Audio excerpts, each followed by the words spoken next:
이 공격적인 걸 그럼 뭘 해야 되냐? 저는 분야에다가 해야 된다고 생각해요. 저것도 너무 스타벅스라서.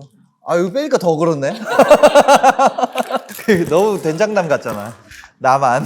아, 다른 분들 안 드세요? 아, 저희 먹고 와가지고. 아, 진짜요? 아, 그럼 나도 빼야지. 아니, 제 거만 넣으면 이상하잖아요. 네. 네, 안녕하세요. 안녕하세요. 네. 저희가 컨셉이 되게 자연스럽게 이제 대화하듯이 하는 겁니다. 네. 그래서 평소에 못했던 말씀 같은 거 피디님이 주인공이 돼서 하는 시간을 좀 해보겠습니다. 저희 질문을 받았죠? 네, 저희가 질문을 받았는데요. 먼저 저희 현대차증권을 포함해서 최근에 증권사 채널에서 종종 이제 심사임당님을 뵐 수 있었는데요. 혹시 증권사 채널에 출연해 하신 이유가? 증권사 채널 같은 경우는 상대적으로 좀 부담이 덜한 것 같아요. 원래 돈 얘기를 한다는 게 그냥 일반적인 채널에서 돈 얘기하면은 사실 부담스러워하는 분들도 있고 그런 게 있는데 아무래도 증권사는 태생이 이제 돈 얘기 빼면은 없죠. 네, 그래서 상대적으로 나가는데 부담감도 덜하고 좀 맥락이 맞아서. 네, 재테크 잘하는 심사임당님만의 특별한 노하우나 아니면 반드시 지키는 철칙 같은 게 있으실까요? 저는 눈치 보고 들어가요. 예를 들면은 꼬마 빌딩이라 그러면 꼬마 빌딩에 먼저 튀는 게 뭐냐면 예를 들어서 가로수길이라고 해볼게요. 그럼 가로수길에 지금은 완전 가격대가 바뀌었지만 예를 들어 20억으로 접근할 수 있는 게 있었어요. 그리고 30억짜리 있고 40억짜리 물건들이 쫙 있을 거 아니에요. 그럼 20억짜리가 튀면 저 30억짜리 무조건 들어가요. 왜냐면 꼬마 빌딩은 작은 게 거래가 더 많고 작은 게 먼저 튀면 그 다음 게 계속 이 매수세가 올라가거든요. 그래서 그런 식으로 되고 아파트 같은 경우는 오히려 반대예요. 꼬마 빌딩은 작은 게 먼저 튀잖아요. 아파트는 큰 단지 어디에 큰 단지 뛰면 그 단지 옆에 붙어있는 작은 단지 있잖아요. 그거에 접근하는 식으로 그래야 될까요? 1등주를 잡는 게 아니라 2등주 후발에 있는. 네, 후발에 있는 거. 그래서 제가 아까 얘기했던 게 비교하지 않는다고. 1등 잡은 사람 있죠. 바닥에서 잡은 사람보다 당연히 맨날 수익률 떨어져요. 근데 나는 뭐 내가 펀드 매니저도 아니고 마지막에 뭐 연말에 성과평가 할 것도 아니고 내가 샤프레이시오 보는 것도 아니잖아요. 그렇기 때문에 저는 2등으로 들어가서 나중에 뭐 만족할 때 그런 게 좀 저의 철칙. 퍼스트 펭귄이 되지 말자. 매도 먼저 맞지 말자. 약간 따라하기. 약간. 저는 투자할 때 가장 제일 중점에 두는 건 남들이랑 비교하지 않기. 그 다음에 내가 아는지. 이거 두 개가 제일 중요한 것 같아요. 그래서 투자해서 벌어도 불행한 분들이 있어요. 예를 들면 어디 내가 월세 투자를 했단 말이에요. 그 월세 수익률 높다고 해서 내가 오피스 투자를 했어요. 최근에는 이제 오피스 가격이 많이 올라가긴 했는데 뭐 지식산업센터를 예전에는 수익률 보고 투자하는 분들도 있었거든요. 근데 그럴 때 다른 거 다 올라가니까 내가 여기서 월세를 뭐 10몇 프로씩 받았음에도 되게 아쉽게 느끼는 분들이 있었어요. 근데 저는 그분들은 돈 벌었잖아요. 벌었는데도 다른 사람이 더 버니까 되게 아쉬워했단 말이에요. 근데 요즘엔 또 그런 쪽에 또 인기가 올라가면서 결국 수익률이 올라왔거든요. 그 시세 차익도. 그거를 남들이랑 비교해서 계속 갈아타면 결국에는 다 부서지는 것 같거든요. 그런 것 때문에 트렌드에 맞춘 투자 같은 경우는 저는 웬만하면 안 하려고 하는 편이고. 코인 같은 경우는 되게 상승세를 한번 타면은 이제 동달아서 뭐 같이 오르는 뭐 이런 게 많거든요. NFT 요번에 같은 경우도 저도 많이 올려 있는데.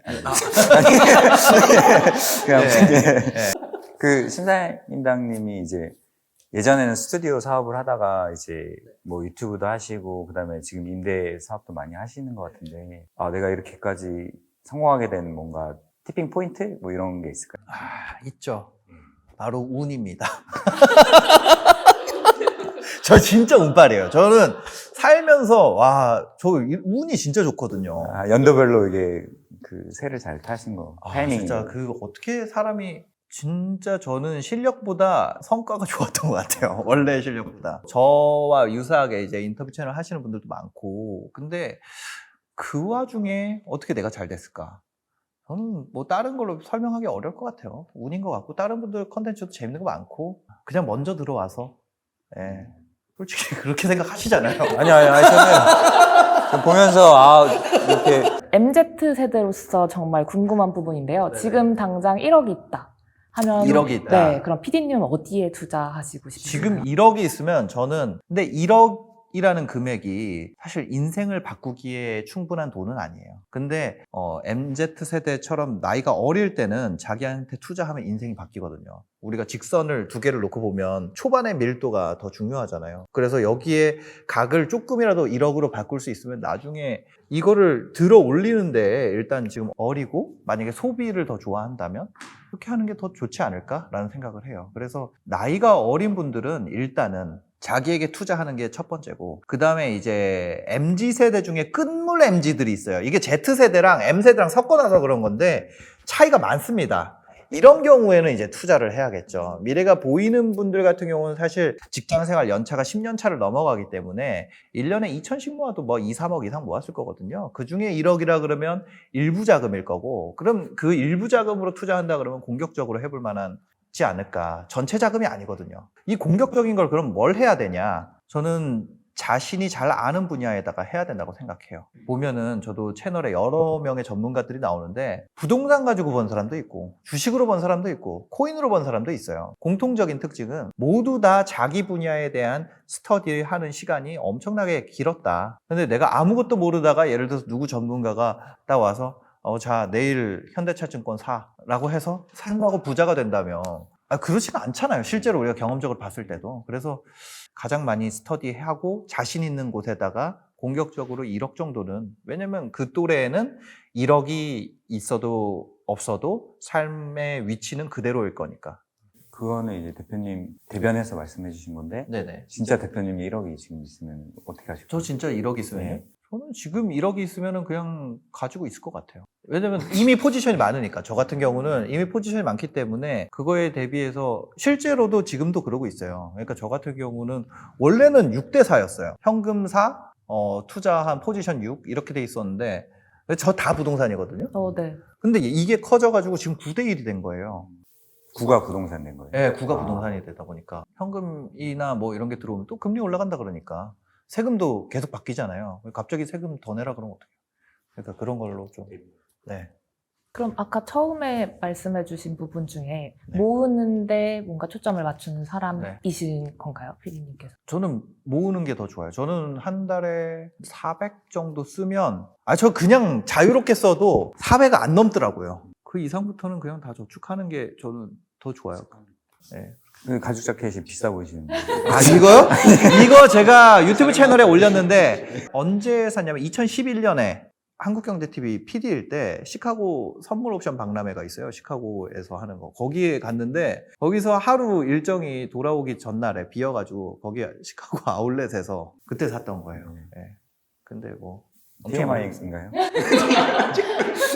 그냥 이거 얘기하시길래. 네. 네. 네. 아니 멋있어 보여가지고 너무 영해 보이셔가지고 개인적으로. 진짜 네, 브랜드 물어보려고 했어요. 영해 보인다는 아니 진짜 브랜드 물어보려고 했어요. 진짜요? 네. 예, 감사합니다. 네, 시카고까지 가야 되는데. 네, 영해 보인다고.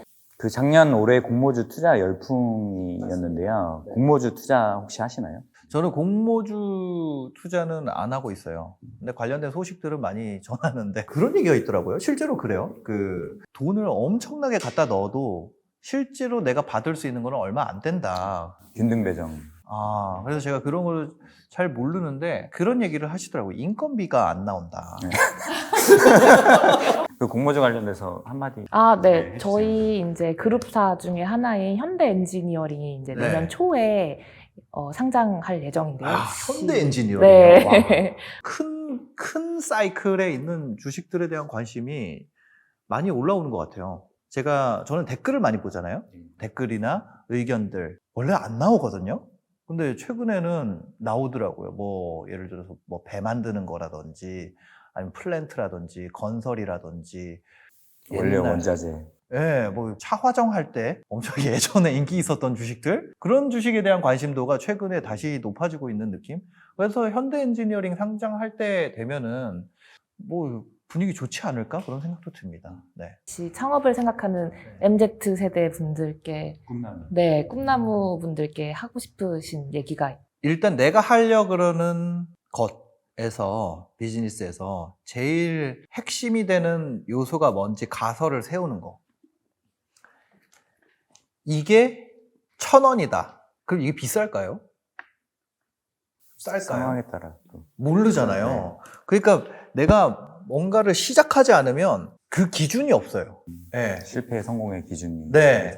그러니까 그거를 개선해야 된다. 아니면 이거는 내가 잘못했으니까 다음번에는 이렇게 하지 않는다. 아니면 이 방향은 틀렸다. 이런 기준이 시작하지 않으면 없기 때문에 성공이라는 기준도 만들 수가 없고 내가 뭘 잘하는지 뭘 못하는지 뭐 어디부터 해야 되는지 뭐가 잘못되는지 내가 어디를 알지 못하는지도 몰라요. 근데 일단 기준을 하나 딱 만들고 나면 처음 시작은 내가 이게 성공 실패가 아니라 기준점을 긋는다고 생각을 하고 시도를 하면 훨씬 더 시작하는데 주저함이 없어진다고 생각을 합니다. 네. 이거는 준비하신 것 같습니다. 이거요? 예. 확실히 이벤트는 네. 준비 안 하고 나올 수 없는 약간. 아, 그래요? 물까지 갑자기 이렇게 하면서. 네. 한편의 뮤지컬을 부른 편 약간. 예. 마지막으로 저희 현대차증권 처음 이제 오셨는데 뭐 하고 싶은 얘기 마지막으로. 네. 현대차증권 유튜브 채널 앞으로도 많이 사랑해 주시고요. 네, 구독, 좋아요, 알림 설정, 그리고 궁금한 점 있으면 댓글로 남겨주시면 또 PD님들께서 친절하게 또 다음번 섭외가 필요하신 분들, 이분은 꼭 HMC 투자증권 유튜브에서 봤으면 좋겠다 싶으신 분들 댓글로 남겨주시면 최선을 다해서 섭외해 보도록 하겠습니다. 이것도 준비하시면. 네. 끝났습니다. 감사합니다. 네, 감사합니다. 마지막 멘트. 좋았네요. 현대차증권 투자하는 건 죄가 아니다.